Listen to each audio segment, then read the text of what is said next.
அனைவருக்கும் அன்பு வணக்கங்கள். இன்றைய பதிவிலே நாம் பார்க்க இருப்பது காமன் பண்டிகை என்றும், காமதகனம் என்றும், காமன் கூத்து என்றும், ஹோலி பண்டிகை என்றும் கொண்டாடப்படும் ஹோலி பண்டிகையானது வருகின்ற மார்ச் 13ஆம் தேதி வருகிறது. இன்றைய பதிவிலே இதன் சிறப்பு பற்றிதான் நாம் பார்க்க இருக்கிறோம். வாருங்கள். பழங்கால தமிழர்களின் சிறப்பு வாய்ந்த பண்டிகைகளுள் ஒன்றான காமன் பண்டிகையின் சிறப்பு பற்றி பழந்தமிழ் நூல்கள் பலவும் இது பெரும் விழாவாகவே கொண்டாடப்பட்டு வந்ததாக குறிப்பிடுகின்றன.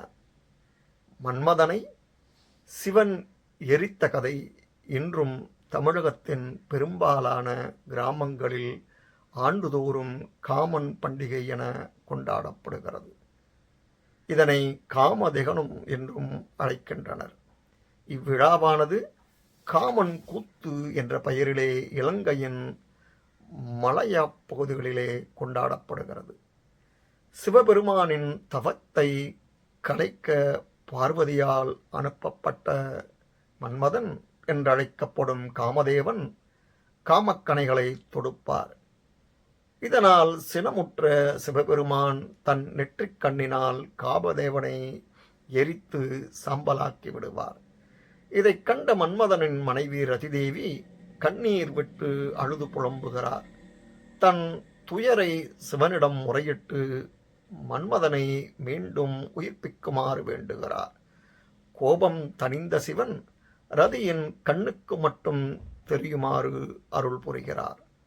காமதேவன் திருமணம், காமதேவன் எரிக்கப்படுவது, பின்னர் உயிர்த்தெழச் செய்யப்படுவதுதான் காமன் கூத்தில் பாடப்படும் முக்கிய நிகழ்வுகளாகும்.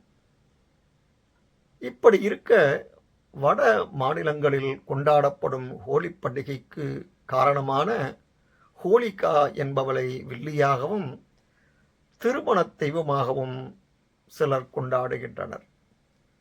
பிரஹ்லாதனின் தந்தையான ஹிரண்யகசிபுவின் சகோதரி ஹோலிகா தீக்குள் நுழைந்தாலும் சுடாதபடியான போர்வை ஒன்றை பெற்றிருந்தாள். இரண்யனின் மகன் பிரஹ்லாதன் தன் தந்தையை வணங்க மறுத்து திருமாலை வணங்கி வந்தான். கோபமடைந்த ஹிரண்யகசிபு தன் சகோதரியிடம் பிரஹ்லாதனுடன் நெருப்புக்குள் புகச் சொன்னான். கலங்காத பிரஹ்லாதன் ஸ்ரீமன் நாராயணனின் நாமத்தை உச்சரித்தான். அப்போது ஹோலிகாவை போற்றியிருந்த போர்வை விலகி பிரஹ்லாதன் மேல் விழுந்தது. பிரஹ்லாதன் உயிர் தப்பினான். ஹோலிகா சாம்பலானாள். ஹோலிகாவின் மரணத்தை இவ்வாறு கொண்டாடினார்கள் மக்கள். அவளது பெயரால் இந்த விழா ஹோலி எனப்பட்டதாக ஒரு வரலாறும் உள்ளது. இவ்வகையில் அவள் அங்கு வில்லியாக பார்க்கப்படுகிறாள். ஆனால் மகாராஷ்டிரா, குஜராத், மத்திய பிரதேசம், ராஜஸ்தானம், கர்நாடகம் மற்றும் ஆந்திர மாநிலங்களில் வசிக்கும் ஹோலிஸ் என்ற பிரிவைச் சேர்ந்த மக்கள் ஹோலிகாவை திருமண தெய்வமாக கொண்டாடுகின்றனர். இவளை பாக்குமரம் அல்லது மாமரத் தண்டை வெட்டி அதில் ஹோலிகாவின் உருவத்தை வடித்து புடவை உடுத்தி நகைகள் அணிவித்து அலங்கரிக்கின்றனர். மலர்களை மாலையாக கட்டி சூற்றுகின்றனர். மணமகளைப் போல ஹோலிகாவை அலங்கரிக்கின்றனர்.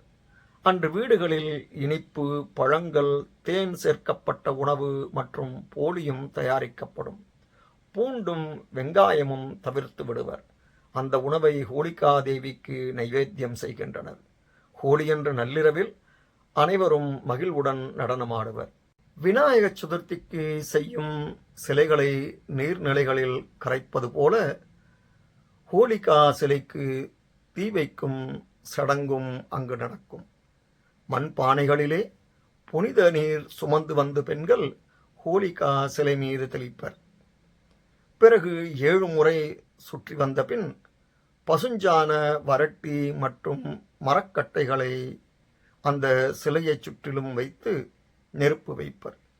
இதில் எழும் புகை சுற்று வட்டாரத்தில் உள்ள தீய சக்திகளையும் முன்னர் செய்த பாவங்களையும் விரட்டும் என்பது அவர்களின் நம்பிக்கை.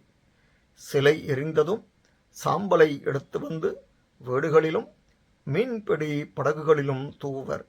இதனால் தொழில் செழிக்கும் என்றும் குழந்தை பாக்கியம் கிடைக்கும் என்றும் அவர்களுடைய நம்பிக்கை. ஹோலியில் இவ்வளவு புதுமைகள் இருப்பது நமக்கு ஆச்சரியமாகத்தானே உள்ளது. இந்த ஹோலி பண்டிகையை கொண்டாடும் அனைவருக்கும் இனிய ஹோலி பண்டிகை நல்வாழ்த்துக்கள். நன்றி, வணக்கம்.